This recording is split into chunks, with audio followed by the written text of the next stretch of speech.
Bu videoni siz oldingizda nozik ne'matlar to'la dasturxon yonida yoki uydagi ovqatni tuzi kam bo'lgani uchun ozgina yeb qolganini yemasdan ko'rib o'tirgan bo'lishingiz mumkin.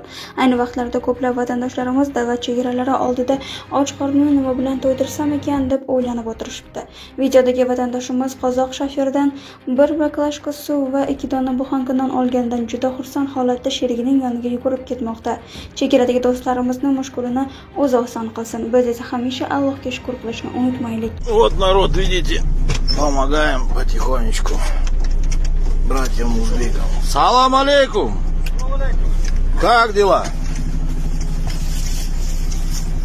Вот сколько дней уже? Qancha kun? 20 kun bo'ldi. Ha, 20 kun az qo'y. Az qo'y. Na. На.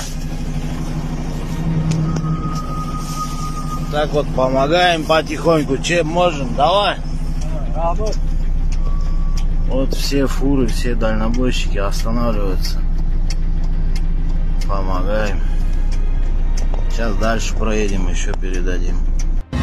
Shavkat Mirziyoyev So'x aholisi uchun o'ta muhim qarorga imzo chekdi. Shavkat Mirziyoyev 2020-2021 yillarda Farg'ona viloyatining So'x tumanini kompleks ijtimoiy-iqtisodiy rivojlantirish chora-tadbirlari to'g'risidagi qaroriga imzo chekdi. Qarorga ko'ra So'x tumanida 2020 yilda jismoniy shaxslar yer solig'i va mulk solig'ini to'lashdan ozod etiladi. Joriy yil 1-avgustdan boshlab 2021 yil 31-iyulga qadar yakka tartibdagi tadbirkorlar uchun jismoniy shaxslardan olinadigan daromad solig'i amaldagi qat'iy belgilangan soliq stavkasining 50% miqdorida belgilanadi.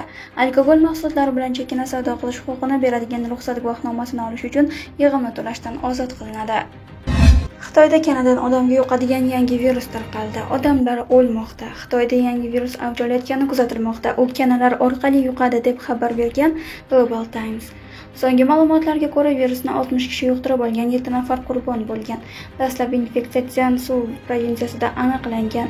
Keyinchalik virus Anhui provinsiyasi aholisi orasida ham tarqalgani qayd etilgan.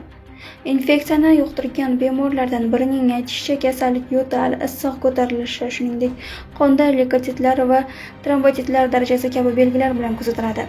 Kasallik ilk marotaba 2011-yilda qayd etilgan. Virus kanadan odamga, infeksiyalangan odamdan boshqa odamga qon va shilliq parda orqali yuqadi. O'zbekistonliklarni Rossiyadan olib kelish uchun maxsus poyezd yo'lga chiqdi. O'zbekiston temir yo'llari o'zining navbatdagi yo'lovchi poyezdi o'zbekistonliklarni Rossiyaning Rostov viloyatidan olib kelishga Toshkentdan jo'nab ketganini ma'lum qildi. Rossiya Qozog'iston chegarasida qo'lbola chodirlar tikib va og'ir sharoitda kun kechirayotgan o'zbek migrantlari hayotlari Rossiya, Qozog'istondagi qator yetakchi internet nashrlari tomonidan yoritilgandi. O'zbekiston temir yo'llari ma'lumotiga ko'ra, Knyazskaya Toshkent yo'nalishidagi poyezd 918 nafar yo'lovchi bilan 10-avgust kuni yo'lga chiqadi. Ushbu yo'lovchi poyezdida og'ir kasallanganlar va ularga hamrohlik qiluvchilar uchun maxsus joylar ajratilgan. Mazkur reys chiptalari faqat O'zbekiston Respublikasi fuqarolari uchun sotilmoqda. Yo'nalishdagi chipta narxi 2,79,700 so'mni tashkil etadi. Yo'l davomida yo'lovchi poyezdlar faqat texnik ko'rik uchun to'xtatiladi, ya'ni stansiya vokzallarda yo'lovchilarning platformaga tushishiga ruxsat etilmaydi. Poyezdlar O'zbekiston Milliy gvardiyasi, Ichki ishlar vazirligi va Sog'liqni saqlash vazirligi xodimlari kuzatuvi ostida olib kelinadi. Qayd etilishicha, ushbu reyslarda olib kelingan yo'lovchilar poyezdlardan tushishi bilanoq Namangan va Toshkent viloyatlarining karantin zonalariga yuboriladi. Aynan shu jihatni inobatga olgan holda yo'lovchilarning qarindosh va yaqinlaridan ularni kutib olish maqsadida vokzalga tashrif buyurmasliklari so'ralgan. Rossiyadagi o'zbekistonliklarni olib kelayotgan charter reyslarining yo'nalishiga o'zgartirish kiritildi. Respublika maxsus komissiyasining qaroriga muvofiq xorijdagi O'zbekiston fuqarolarini vatanga olib kelish uchun 16-avgust kunlari davomida amalga oshirilishi belgilangan charter reyslarining parvoz yo'nalishiga qisman o'zgartirish kiritildi. Bu haqda Transport vazirligi axborot xizmati xabar berdi. Xususan 7-avgust kuni Toshkent Rostovdan Namangan, 8-avgust Toshkent Sankt-Peterburg Namangan, 9-avgustga belgilangan Toshkent Moskva Namangan aviaqatnovlari Toshkent shahriga amalga oshiriladi. Shuningdek, Respublika maxsus komissiyasining qarori bilan Rossiya Federatsiyasining Orenburg va Samara viloyatlaridagi O'zbekiston fuqarolarini vatanga qaytarish uchun 2 poyezd qatnovi tashkil etildi. Mazkur poyezdlarning birinchisi 9-avgust kuni Namangan shahriga, ikkinchisi esa 9-avgust kuni Samarqand shahriga kirib boradi. Poyezdlarda olib kelingan barcha fuqarolar o'rnatilgan tartibda karantinga joylashtiriladi. Rossiya Federatsiyasining Rostov-Don viloyatidagi fuqarolarni olib kelish maqsadida 3-poyezd qatnovi ham tashkil etildi. Ushbu poyezd 13 avgust kuni Toshkent shahriga kirib keladi. Kasallik AQShda ahvol og'irlashmoqda.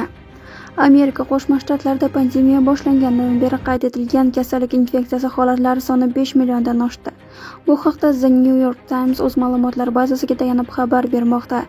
Amerika nashrining ma'lumotlariga ko'ra, hozirgi kunda kasallik 7 ta shtatda: Oklahoma, Virjiniya, Illinois, Gavayi, Janubiy Dakota, Massachusets va Rod-Aylendda, shuningdek Guam, Virjiniya orollari va Puerto-Rikoda kuchaymoqda. Shu bilan birga virus 17 shtatda pasaymoqda. Hammasi bo'lib AQShning 161,9 aholisi pandemiya natijasida vafot etgan.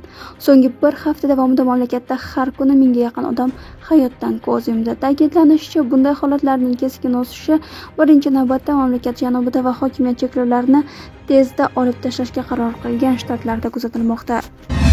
Noma'lum shaxs Olmaliqda 100 oilaning har biriga 2,5 kilogramdan go'sht hamda 1 million so'm naqd pul tarqatdi. Bugun birovga 1 so'm yoki 1 kilogram kartoshka bersa ham darrov rasmga olib ijtimoiy tarmoqqa joylashiga ko'nikib qoldik. Hadislarda aytilishicha, qilingan yaxshilik qanchalik sir saqlansa, egasiga shuncha ko'proq savob tegadi. Shukrki, oramizda bu hadisni unutmagan yurtdoshlarimiz hamon bor ekan. 21-asr nashrining yozishicha, Olmaliq shahrida shaxsi ma'lum qilinmasligini iltimos qilgan saxovatpesha bir inson ehtiyojmand 100 ta oilaning har biriga 2,5 kilogramdan go'sht hamda 1 million so'm naqd pul tarqatdi.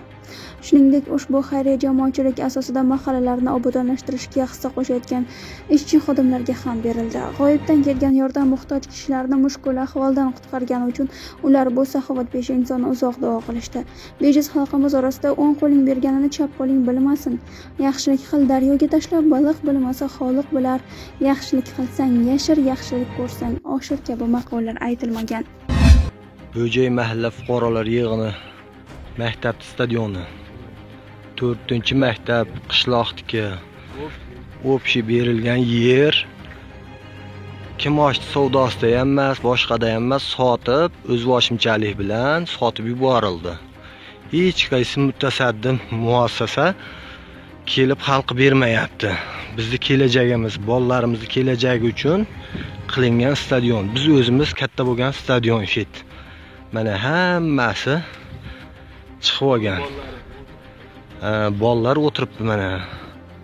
Bolalar o'tirib, o'ynab, shetda ketadi mana. Lekin uylarni solib, o'zboshimchalik bilan sotgan.